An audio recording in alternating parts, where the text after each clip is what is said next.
आज हम एक ऐसे राज को खोलने जा रहे हैं जो एक पुराने बंद लिफाफे में सालों से कैद था।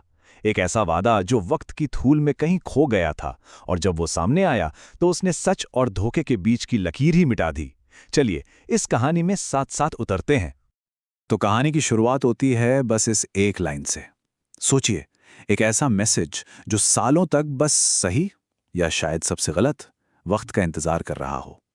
ये सिर्फ शब्द नहीं थे, ये आने वाले एक बहुत बड़े तूफान का इशारा था। तो सवाल ये है कि ये लिफाफा आया कहां से और था किसके पास। चलिए कहानी के बैकग्राउंड को थोड़ा समझते हैं। कहानी की मेन कैरेक्टर है निशा, जिसके पास उसके बचपन के दोस्त अमन का दिया हुआ एक लिफाफा रखा था। अमन जो सालों पहले शहर छोड़कर जा चुका था, लेकिन उसका वादा इस लिफाफे में बंद था कि इसे तभी खोलना जब लगे कि अब कोई और रास्ता बचा ही नहीं है। खैर, वक्त बीतता गया और ये वादा भी एक धुंधली सी याद बनकर रह गया। और फिर सालों की इस खामोशी के बाद आखिरकार वो पल आ ही जाता है। एक ऐसा संकट जो निशा की पूरी जिंदगी को हिला के रख देता है। लिफाफा मिलने और इस मुसीबत के आने के बीच कई साल गुजर चुके थे, और ये जो लंबा टाइम गैप है ना, यही कहानी को और ज्यादा कॉम्प्लिकेटेड बना देता है। क्योंकि इतने सालों में दोस्त, रिश्ते, यहां तक कि इंसान सब बदल जाते हैं। तो वो संकट था क्या? निशा को पता चलता है कि उसके पति राहुल पर एक बहुत बड़े कॉर्पोरेट फ्रॉड का इल्जाम लगने वाला है। बस एक झटके में उसकी पूरी दुनिया उजड़ने की कगार पर आ जाती है।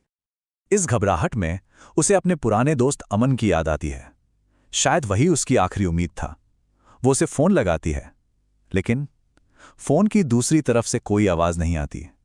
नंबर बंद हो चुका था। अब वो बिल्कुल अकेली थी और उसके सामने बस एक ही चीज थी, वो पुराना भूला हुआ लिफाफा। तो अब कहानी उस मोड़ पर आ गई है जहां सालों से बंद एक राज खुलने वाला है। निशा के हाथ कांप रहे हैं और उसके पास इस लिफाफे को खोलने के अलावा अब कोई चारा नहीं बचा है। और आखिरकार वो फैसला कर ही लेती है। वो उस पुराने पीले पड़ चुके लिफाफे को फाड़ती है, ये जानने के लिए कि इतने सालों बाद उसके दोस्त ने उसके लिए क्या छोड़ा था। लिफाफे के अंदर से कोई लंबा चौड़ा खत नहीं निकलता, सिर्फ दो चीजें थीं। पहली, एक छोटी सी अजीब सी चाबी, और दूसरी, उस चाबी के नीचे छिपा हुआ कागज का एक छोटा सा टुकड़ा जिस पर कुछ ही शब्द लिखे थे। उस पर लिखा था, राहुल पर विश्वास मत करना, मैं तुम्हें बचाऊंगा, अमन। सिर्फ ये चंद शब्द और निशा की दुनिया मानो पैरों के नीचे से खिसक गई। एक तरफ उसका पति जिसे वो बचाने की कोशिश कर रही थी, और दूसरी तरफ उसका सबसे पुराना दोस्त जो उसी पति को धोखेबाज बता रहा था। अब सवाल ये था कि भरोसा किस पर किया जाए। इससे पहले कि निशा इस शौक से बाहर आ पाती, एक और चीज होती है जो कहानी को पूरी तरह से घुमा देती है। ठीक उसी पल दरवाजे की घंटी बजती है। अब इस टेंशन भरे माहौल में दरवाजे पर कौन हो सकता है?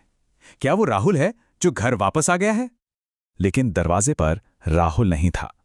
सामने वो चेहरा था जिसे निशा सालों से भूल चुकी थी, अमन।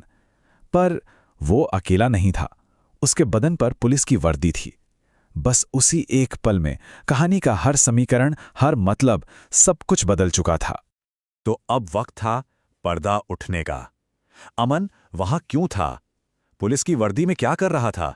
और इस पूरे खेल में उसका असली रोल क्या था? इन सवालों के जवाब ही कहानी को उसके अंजाम तक ले जाने वाले थे। अमन बताता है, ये कंपनी असल में एक जाल थी जिसे मैंने तुम्हारे पति को पकड़ने के लिए बिछाया था, और मैंने तुम्हें ये लिफाफा सिर्फ तुम्हारी हिफाजत के लिए भेजा था। मतलब जिस घोटाले को निशा एक मुसीबत समझ रही थी, वो असल में एक प्लान किया हुआ ऑपरेशन था। निशा एकदम सन्न रह जाती है। वो पूछती है, लेकिन तुम्हें ये सब कैसे पता? तुम तो सालों से यहां थे ही नहीं। ये सवाल तो बनता है, और इसका जवाब कहानी का सबसे बड़ा राज खोलता है। और यहां आता है कहानी का फाइनल ट्विस्ट। अमन कहता है, मैं तुम्हारा बचपन का दोस्त नहीं हूं, मैं एक अंडरकवर एजेंट हूं। ये वो सच था जिसके लिए निशा क्या कोई भी तैयार नहीं था। वो आगे बताता है कि उसने अपनी पूरी पहचान कैसे बनाई। राहुल ने ही मुझे तुम्हारे बचपन की, तुम्हारे अतीत की सारी कहानियां बताई थीं। मैंने बस उन्हीं कहानियों का इस्तेमाल करके अपना कवर तैयार किया। सोचिए, निशा की जो सबसे पर्सनल यादें थीं, वही उसके पति के खिलाफ एक हथियार बन गईं। तो ये कहानी हमें एक बहुत गहरे सवाल के साथ छोड़ जाती है। क्या हर धोखा सच में धोखा होता है, या कभी-कभी सबसे बड़ा धोखा ही सबसे बड़ा बचाव बन जाता है? अमन का धोखा एक झूठ पर टिका था, लेकिन उसी झूठ ने निशा को एक और भी बड़े झूठ से बचाया। ये कहानी हमें सच, झूठ और भरोसे की उन धुंधली लकीरों पर सोचने पर मजबूर करती है, जहां कुछ भी वैसा नहीं होता जैसा नजर आता है।